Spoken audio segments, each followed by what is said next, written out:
Oh, couple Ali. Couple Ali. Couple Fati.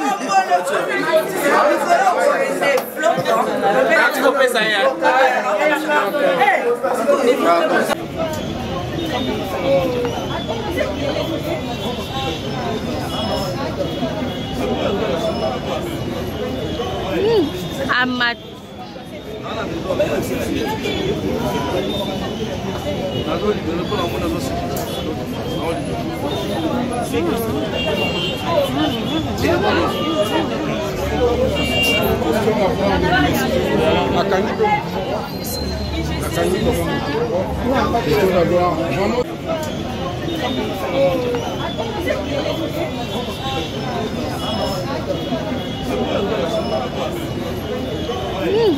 Amat.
Mais la caméra après, quand la caméra et puis qu'est-ce qu'il y a un texte, tu vas faire son parole, on va faire on va improviser. Tu vas faire le morning la tisane on a la lobité. Pour tirer à terre. La fille là, pas qu'elle bien là, mais c'est un lien. Mais faut pas faire son lobité pour lobité. Vraiment d'accord ça parce que l'ambiance classe témo et puis Liska balemba bisote bati ba mbongo na bango anje sponsor ko bondo ayena na sima FPT oyo nyonga keo ngazwi mbongo te ayena sima babandaki na propre fond na bango mana ça qu'il ba fa idéologie. Bonsoir. Vraiment, je suis là. On était en bas.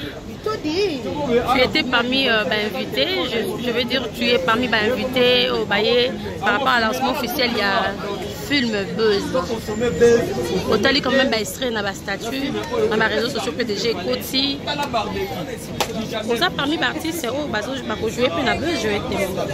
Non, jusque là, non. On a proclamé que j'espère qu'il y en a Koki Kokota. Comment tu as trouvé le projet? Ce qui est là, continuité. Parce que là, je vois, c'est comme si je sais pas. Hollandais, quand même, organisation à Bango du début, parce que tout le monde a un artiste, il a un film, mais YouTube show. Et ben on va même quand même conférence, va expliquer contenu, contenant, il y a Bango. Parce que la conférence, Nazaki est absente, mais na félicité Bango tellement ma casse na moni, il y a du professionnalisme. Ok. Professionnalisme, c'est vraiment ma casse. Donc, ceux qui disent oignon, c'est que tu adopter boye. On est toi, il m'a menacé, mais toi adopter les lots comme madame. Parce que vraiment les lots comme madame. Donc, Aza vraiment à féliciter. En tout cas, tu vois que Bango a ma fleur va continuer. Tout le monde va drone, tout le monde a un canne à clip, tout le monde a un canne à film à millénaire, tout le monde a wawa, tout le monde a une image à Kafou, à Malamou. Donc voilà, on va continuer. Donc, félicitations, on a vraiment sur l'équipe. Voilà, merci beaucoup.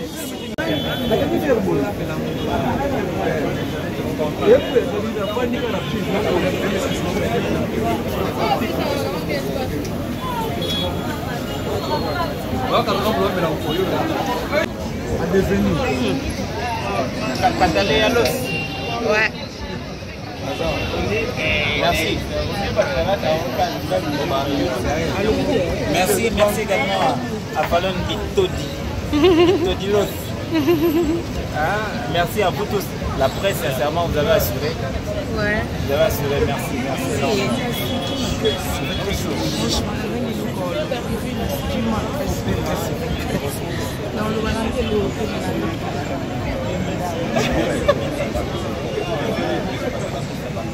D'accord, il y a besoin de pembeni à madame.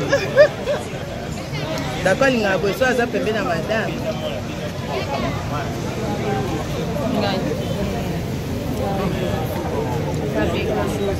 Puis caché.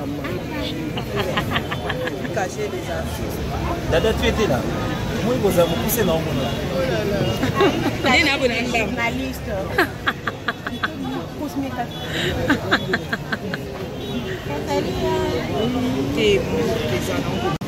Obi? C'est que cher. Ok. Salon la maman de Pani Catalia. un peu la folie, ça. Moi, la maman top. Ça table. Par exemple, tout Noël est tard. Bon, Sarah Massiala, tu peux nous dire comment tu trouves l'organisation? Parce que d'habitude, comment déjà, déjà, Bossali film YouTube, Bossali film YouTube. Mais ce genre d'initiative dans lequel artiste à Salut Film a expliqué, organisation et l'Olenga Boena qui sérieux nyonso. Naïbi que tu n'auras pas quand même à manquer un mot. Il y a la bandego Oyo Basali Moussala ya Kitoko. Coup de chapeau à notre compte. Coup de chapeau à tout le monde. Tout le monde a encore une série, après série, la question de la casting, de en tout cas tout ça là. Et félicitations à Da Costa, en tout cas à la question qui a coach. Ok. Je manque de mots. D'accord. Alors, l'idée, voilà, les gars qui tellement kilos dans lesquels même Davina, et c'est là qui est moi trouvé. Sauf pour nous qui Sarah Massiala par exemple. En fait, nous avons une émotion de la Mambo et Lengi, c'est l'idée à Da Costa, et Lengi c'est mon thème. Belle-sœur n'a pas ça awa, et Lengi c'est qui est mon thème.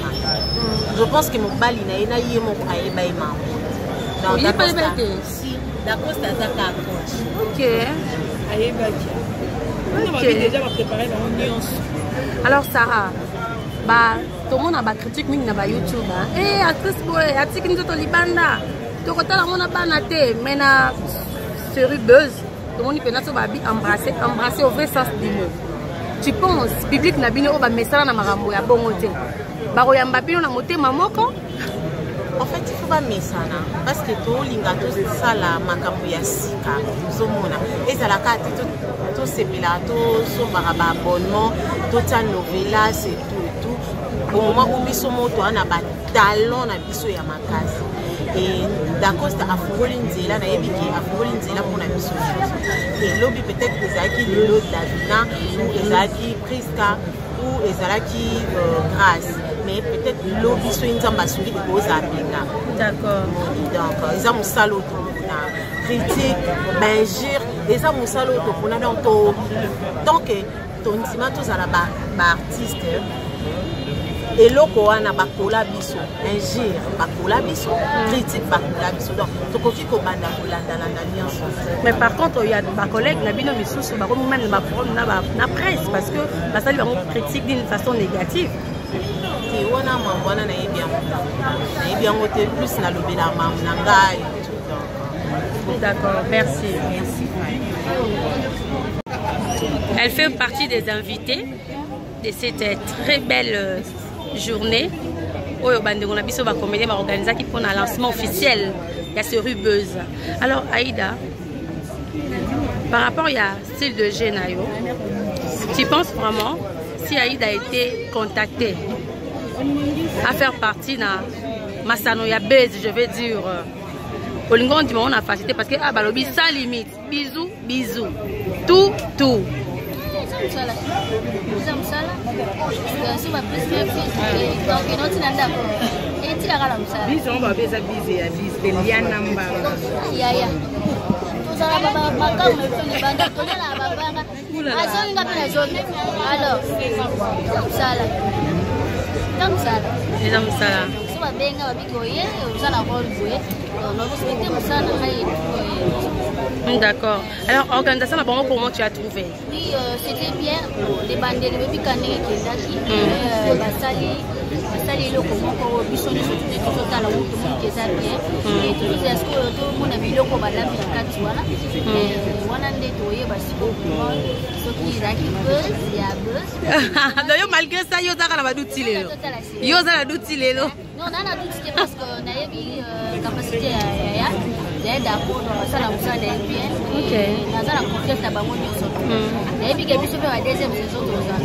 Est-ce que tu pourrais lancer un message d'abord dans la relation amoureuse, dans la personne publique?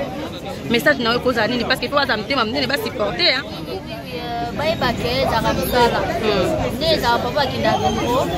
Maman tu sala nanda c'est ma papa sala la bio et moi biso ko to lakisa mo na media wa mo na lokola sur ta pression business sense tata mbali na yo ko donc za ka popote ta personnage va pesi c'est dans aussi ça et tu as sala ka dans qui sengi mais sona sina to ngana Gladys. OK.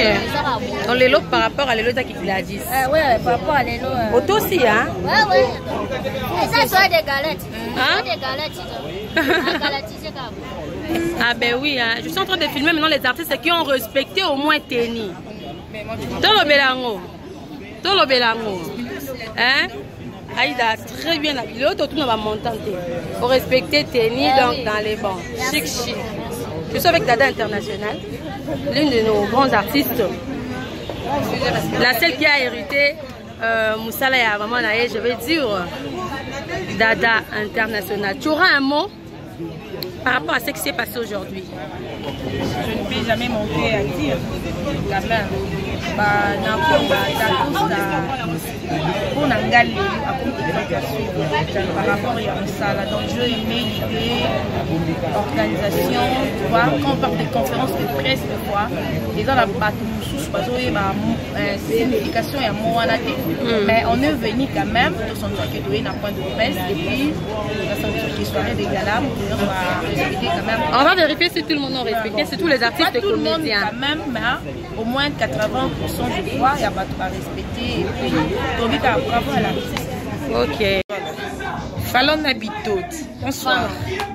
Ce que je veux dire, l'artiste d'Acosta, c'est un courage, tout le monde a toujours lorsque ça va entre parenthèses, ma bêtise, l'artiste est comédien, c'est la robe analyse 755, diaspora et puis 1555. Maintenant, l'artiste va s'aller commerce, œuvre, lingue à bouillir. Là, on sait que là, attends la moins encouragement à la commentaire, l'intégralité à la différente chaîne comme on tient, présentation officielle. Il y a fait le ça va les faire bien en fait. On a besoin, il y a encouragement à la vie, pas critique, pas joie, il y a comme est-ce qu'on peut changer. Ma comédie, ma lobby tout voyo, va changer. Ce qui m'a plus impressionné chez Dacosta, c'est juste la place où elle sa presse. Et c'est ce qui m'a, en tout cas, la comédie peut-être moi pour les mbou, il y a continuer une mission d'artiste et comédien parce qu'il y avait trop de diaspora pour l'artiste pour la mais lorsque à tes presse la place à comprendre l'importance d'utiliser après je me dis on a besoin des artistes et non des stars. On va finir par comédien, va finir par exemple artiste et comédienne, pas comédienne, on va finir par journaliste, artiste soit disons comédien, on va finir par diaspora, on va être le premier consommateur je vais dire, artiste et comédien, entre parenthèses, on va les garder comme ça, clash dans les réseaux sociaux, je sais pas, star, mais nous, on a besoin des artistes comme les Acosta. On a besoin d'artistes, des Sibamamo Léa. On a besoin des artistes comme Dada International, Maman Top par exemple. On n'a pas besoin. Il y a des artistes pour l'équipe au film, pour l'équipe à gauche pour film. Non, nous on n'a pas besoin de ça. On a besoin de vous sentir quand même dans la compétition sous. Donc on a une page sur YouTube. Et là on ça va sondage d'artistes qui est la plus. Ça fait du bien en fait. On est fatigué de vos télé-réalités préparées, on est fatigué de vos éloubous, on va tourner toujours à rond. On est fatigué de ça. En tout cas, encore une fois, coup de chapeau, l'équipe Buzz, coup de chapeau, ça parce que, en tout cas, venir, il promet au fait. Nous, nos alliés confiants, je sais qu'on ne peut pas appuyer.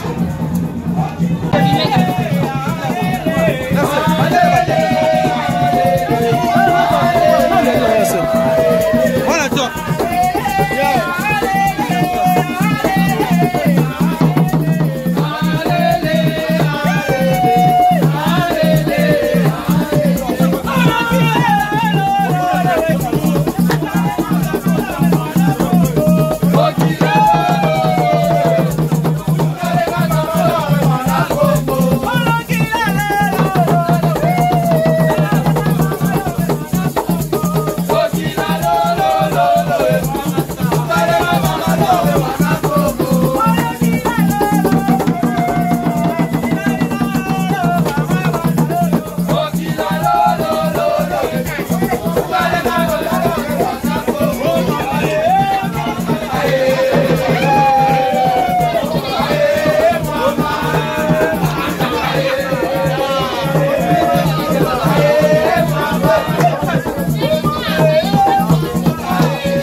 Ça va?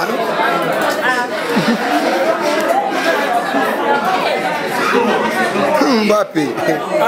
Mbappé, ça va? Mbappé, il y a pas de la conférence et puis trop de Yuma, on a pas protocole pour Bazawa. La Guinée va tenir dans le bâtiment. On a méthode TV, un peu d'idéologie, vous comprenez? Mbappé, mais pas Yuma. À côté de la propos, on a paniqué à ma sans impact Bazawa. Et nous, on le besoin. On répète ça. Mamou, ça va? Mamou, ça va? Mamou, Mamou, ça va? Bah, il a cosa que y a mazao. Kimi.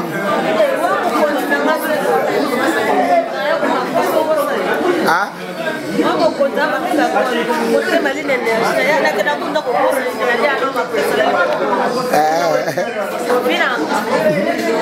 Baiser les candidats. C'est les gars, les gars.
On va passer en tête table à M. Notoya.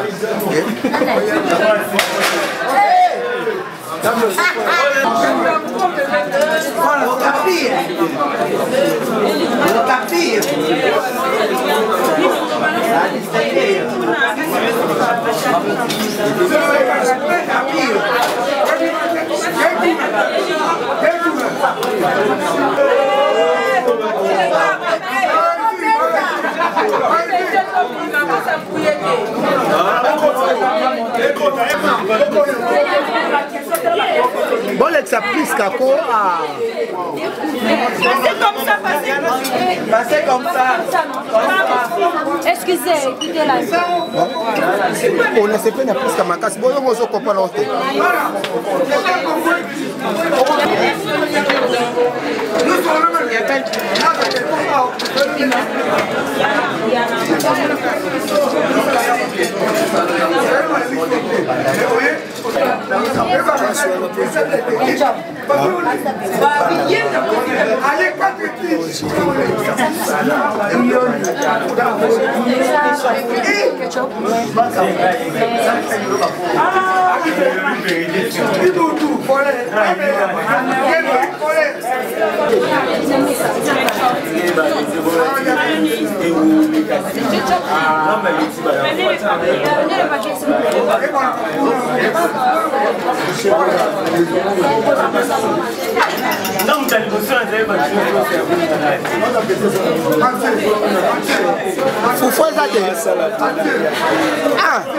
Des ordres de l'Insa, ils ne m'ont pas compris.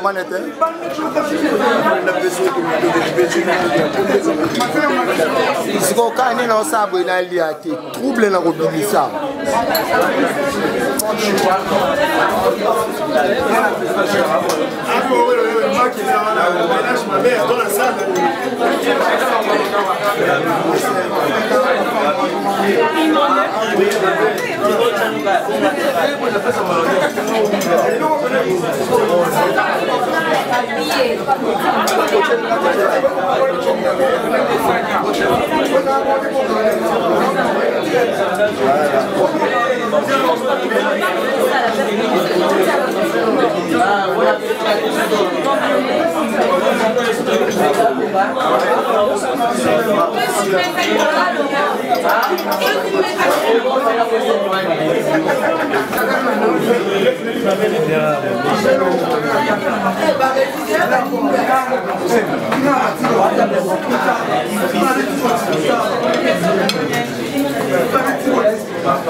Qui est le côté ligne?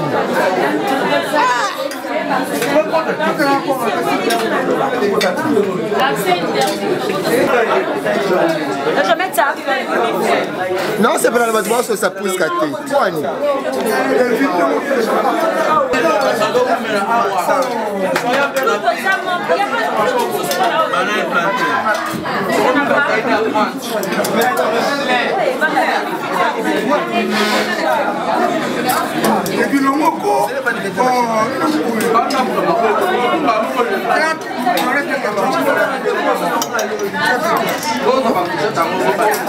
Maloso, bonsoir.